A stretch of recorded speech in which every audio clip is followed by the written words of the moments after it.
Ay, sir, meron po pala akong nakitang sulat sa kwarto namin. Siguro si Maria ang tumanggap po nung dineliver. Nakalimutan lang ibigay sa akin. Ganun ba? O, nasa na akin O, sige po, ma'am.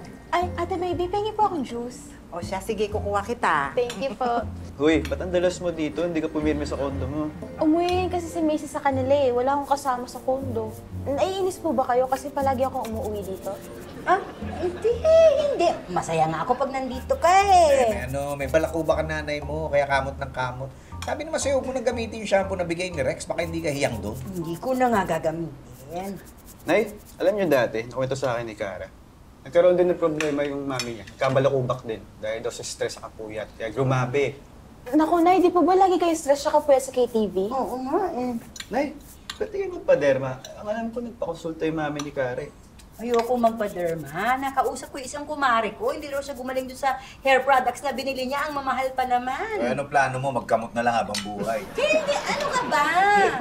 Nagtatanong-tanong din naman ako. Ayun nga, sabi meron daw mga natural na panggamot ng balakubak. Natural, ha? Makakain na ayos eh. Ma'am, ito na po yung mga pinapakuha nyo. Ay, thank you. Oh, ayan. Oh, ayan yung mga natural na panggamot. May aloe vera, langis ng nyog, baking soda. Pinapakain po kayo ng patis. Patis! Teka, sali, ba't lalagay mo yung patis sa ulo mo? Sausawan sa adobo. Kasi sinabi, iwalay mo nga dyan. Iwalay mo dyan.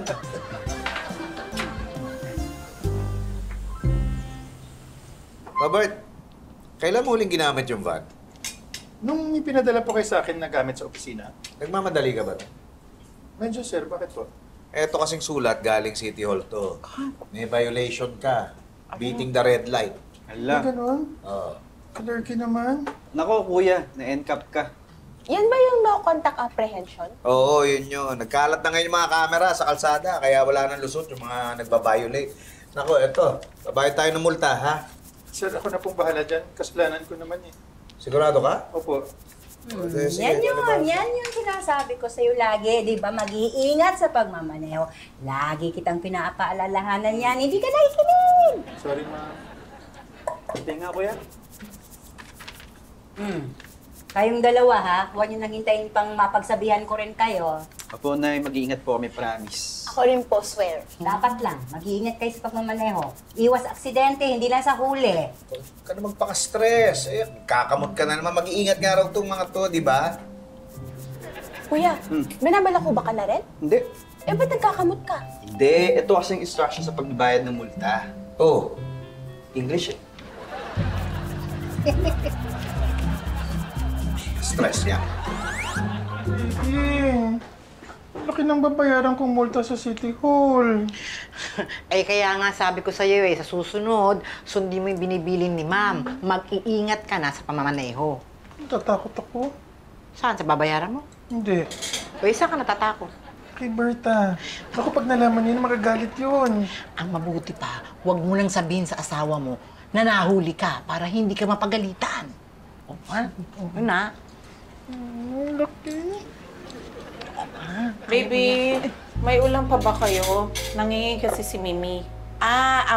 Gusto mo, meron kaming inihaw tsaka adobong baboy.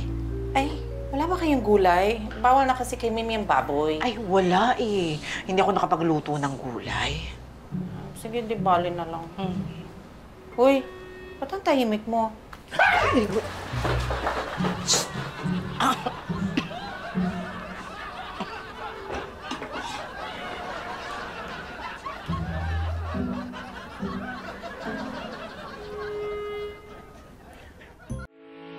Getting all your Kapuso shows has never been this affordable. Subscribe to the GMA Pinoy Pack on YouTube TV for only $14.99 a month.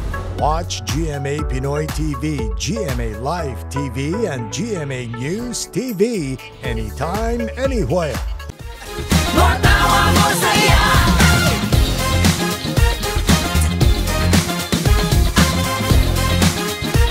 Matawa